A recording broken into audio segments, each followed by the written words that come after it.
بسم اللہ الرحمن الرحیم۔ بسم اللہ الرحمن الرحیم۔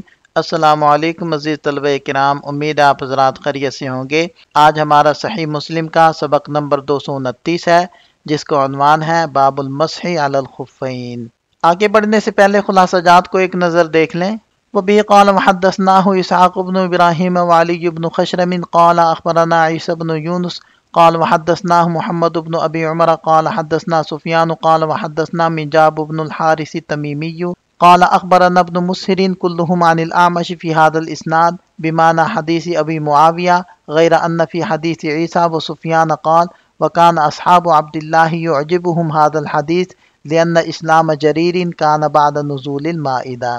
اس اسناد کے رجال 8 ہیں۔ پہلے ہیں علی بن خشرم ثقۃ، دوسرے ہیں عیسی بن یونس بن ابی اسحاق السبیعی ثقۃ مامون، تیسرے ہیں محمد بن ابی عمر، چوتھے ہیں سفیان بن عیینہ، پانچویں ہیں منجاب بن الحارث التمیمی اور چھٹے ہیں ابن مسہر۔ وبه قال حدثنا يحيى بن يحيى التميمي قال اخبرنا ابو خيثمة عن الاعمش عن شقيق عن حذيفة قال كنت مع النبي صلى الله عليه وسلم فانتهى الى سباطة قوم فبال قائما فتنحيت فقال ادنوا فدنوت حتى قمت عند عقبي فتوضأ ومسح على خفيه۔ حضرت حذیفہ رضی اللہ عنہ سے مروی ہے، وہ فرماتے ہیں کہ میں نبی پاک صلی اللہ علیہ وسلم کے ساتھ تھا۔ آپ علیہ السلام ایک قوم کے ڈھیر پر آئے اور پیشاب کیا کھڑے ہو کر۔ میں ایک طرف ہو گیا، آپ علیہ السلام نے فرمایا قریب ہو جاؤ، پھر میں قریب ہوا یہاں تک کہ میں آپ کے پیچھے کھڑا ہو گیا۔ آپ علیہ السلام نے وضو کیا اور موزوں پر مسح کیا۔ اس اسناد کے رجال 5 ہیں۔ پہلے ہیں ابو خیثمہ جن کا نام ہے زہیر بن معاویہ بن حدیج الجعفی، دوسرے ہیں شقیق بن سلمہ الاسدی، تیسرے ہیں حضرت حذیفہ ابن یمان رضی اللہ عنہ، صحابی ابن صحابی ہیں۔ 36 ہجری کے اندر ان کی وفات ہوئی۔ بقیہ 2 حضرات کا تذکرہ اس سے پہلے ہو چکا ہے۔ یہاں اس اسناد کے لطائف کو ذکر کیا جا رہا ہے۔ یہ امام مسلم رحمۃ اللہ علیہ کی خماسیات میں سے ہے۔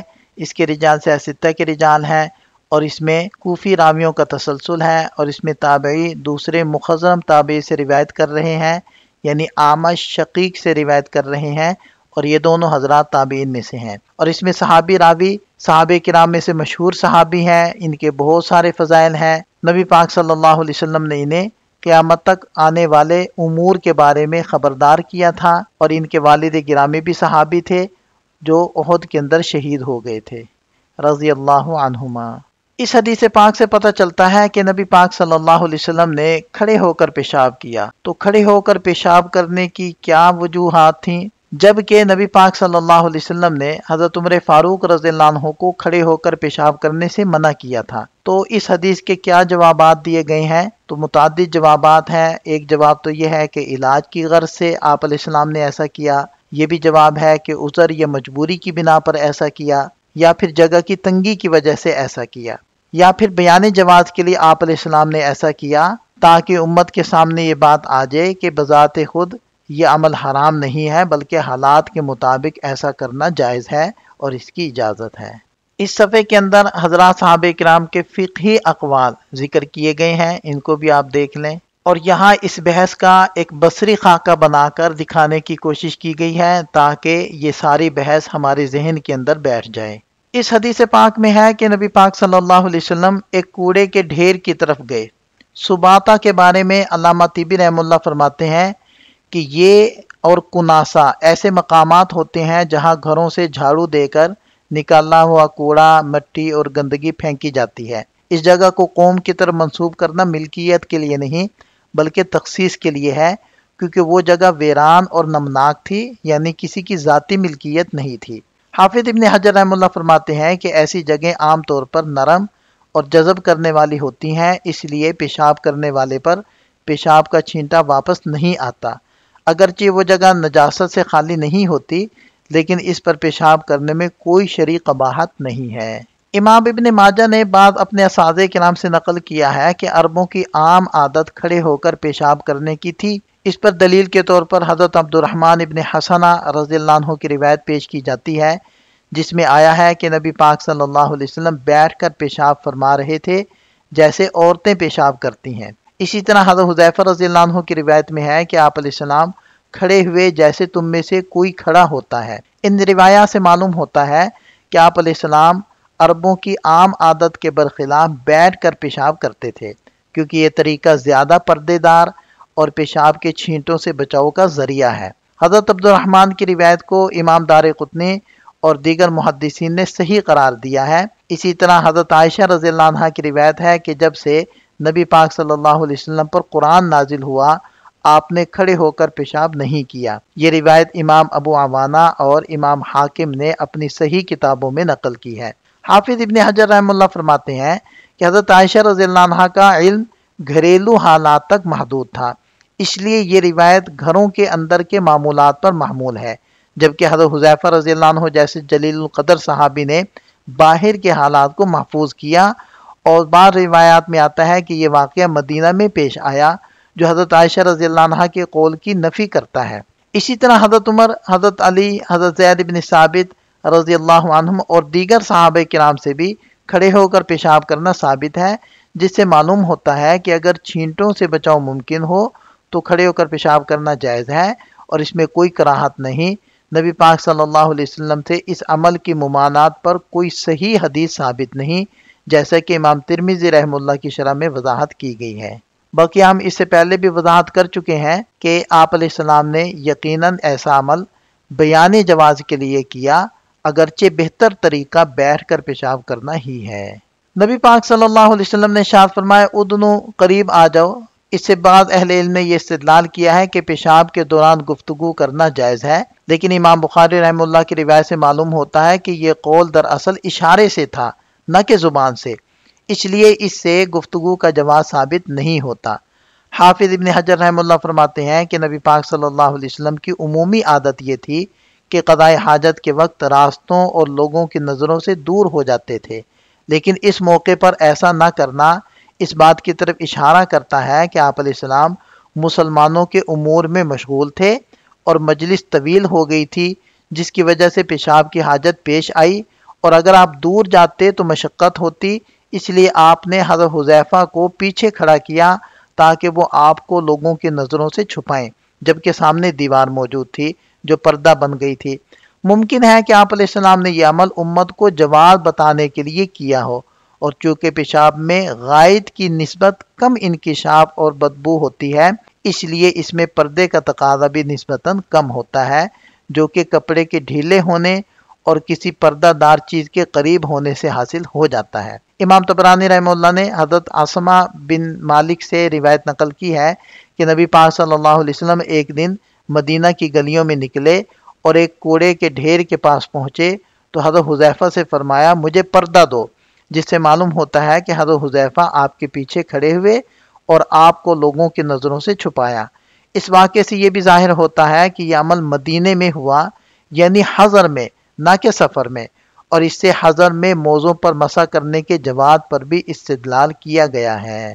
یہ حدیث متفق علیہ ہے، اور دیگر ائمہ حدیث نے بھی اپنی اپنی کتابوں کے اندر اس حدیث کو ذکر کیا ہے، جس کی تفصیل یہاں موجود ہے۔ یہاں سے اس حدیث کے فوائد کو اور فقہی اور تربیتی نکات کو ذکر کر رہے ہیں۔ اول یہ کہ موضوع پر مسح کرنا شرعاً جائز ہے، اور اس کی اجازت خود نبی پاک صلی اللہ علیہ وسلم کے عمل سے ثابت ہے۔ دوم یہ کہ حضر یعنی غیر سفر کی حالت میں بھی موضوع پر مسح کرنا جائز ہے، کیونکہ یہ واقعہ مدینہ میں پیش آیا، جیسا کہ حضرت عاصمہ بن مالک رضی اللہ عنہ کی روایت میں طبرانی نے نقل کیا ہے۔ تیسرا فائدہ یہ ہے کہ کھڑے ہو کر پیشاب کرنا بھی جائز ہے، جیسا کہ اس حدیث سے معلوم ہوتا ہے۔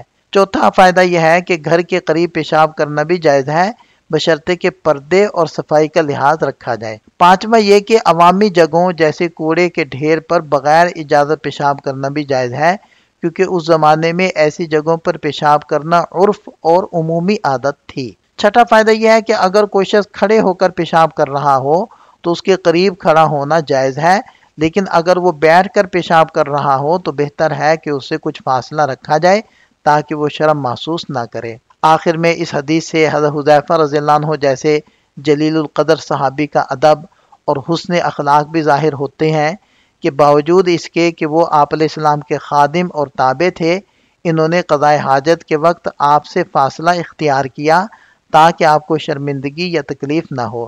یہ صحابہ کرام کے اعلیٰ اخلاق اور آپ علیہ السلام کے مقام و احترام کی روشن مثال ہے۔ یہ فائدہ بھی حاصل ہوا کہ نبی پاک صلی اللہ علیہ وسلم نے حضرت حذیفہ کو اپنے قریب بلایا تاکہ وہ آپ کو لوگوں کی نظروں سے چھپا سکیں، کیونکہ قضاء حاجت کا وقت ایسا ہوتا ہے جس میں شرم محسوس ہوتی ہے اور عام طور پر انسان اس حالت میں پردہ کرنا چاہتا ہے۔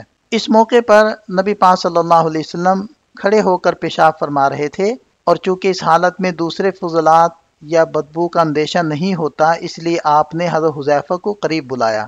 چونکہ دوسری روایت میں جب آپ بیٹھ کر قضاء حاجت فرما رہے تھے تو فرمایا دور ہو جاؤ، کیونکہ اس حالت میں بو اور دیگر اثرات کا امکان ہوتا ہے۔ ایک فائدہ یہ ہے کہ پیشاب کو روکنا اور اس پر صبر کرنا مکروہ ہے، کیونکہ اس سے جسمانی نقصان ہو سکتا ہے اور شریعت نے ضرر سے بچنے کی تعلیم دی ہے۔ ایک فائدہ یہ ہے کہ اگر کوئی شخص کھلے مقام پر پیشاب کر رہا ہو تو وہ کسی ساتھی سے پردہ کرنے کے لیے قریب آنے کی درخواست کر سکتا ہے تاکہ ستر پوشی ہو جائے۔ یہ عمل نبی پاک صلی اللہ علیہ وسلم کی سنت سے ثابت ہے اور اس میں ادب، ستر اور تعاون کی تعلیم ہے۔ یہ چند مزید فوائد بھی حاصل ہوتے ہیں۔ اول یہ کہ آزاد انسان کو خدمت کے لیے استعمال کرنا جائز ہے، بشرطے کہ اس میں کوئی جبر یا زبردستی نہ ہو۔